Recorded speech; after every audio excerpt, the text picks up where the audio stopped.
আমাদের প্রধানমন্ত্রী তিনি মোগল সম্রাটদের থেকে বেশি ক্ষমতাধর।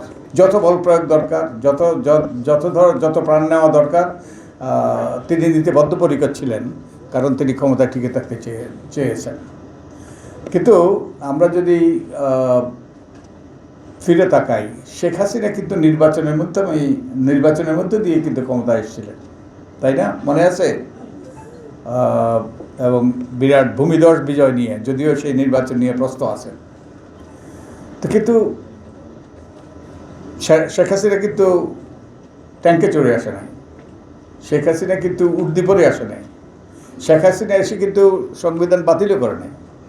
কিন্তু শেখ হাসিনা সেই সংবিধান রেখেই গণতান্ত্রিক পদ্ধতিতে জনগণের ভোটে, যদিও প্রশ্নবিদ্ধ নির্বাচন, ক্ষমতা এসছে, কিন্তু তিনি স্বৈরাচারে পরিণত হয়েছেন, দানবে পরিণত হয়েছেন। কেন?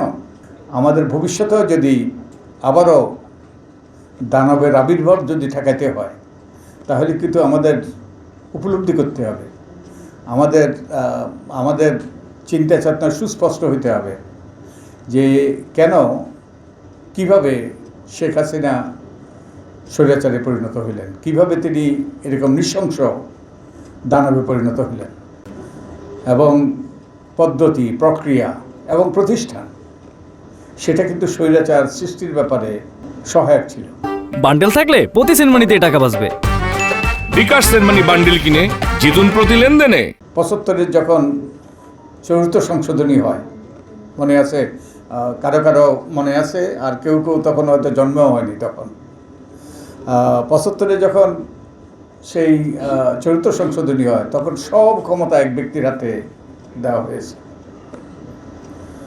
সংবিধান বাতিল করে সব ক্ষমতা এক ব্যক্তির কাছে দেওয়া হয়েছে, এবং সেই ক্ষমতাই পরবর্তীতে, বস্তুত আমাদের সংবিধানও রচিত হয়েছে এক ব্যক্তিকে সামনে রেখে, এক ব্যক্তিকে ক্ষমতায়িত করার জন্য।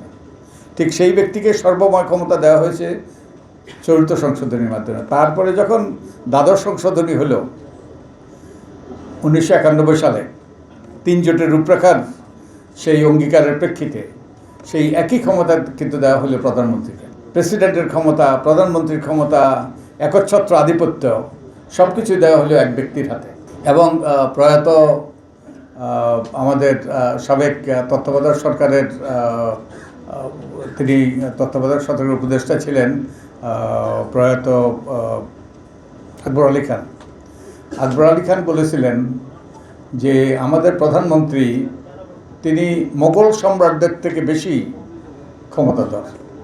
আমাদের প্রধানমন্ত্রী তিনি সে রাসায়ন জাতদের থেকে বেশি ক্ষমতাধর।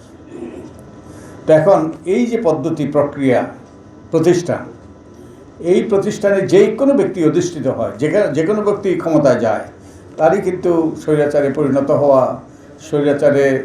তারই কিন্তু দানবে পরিণত হয় স্বাভাবিক।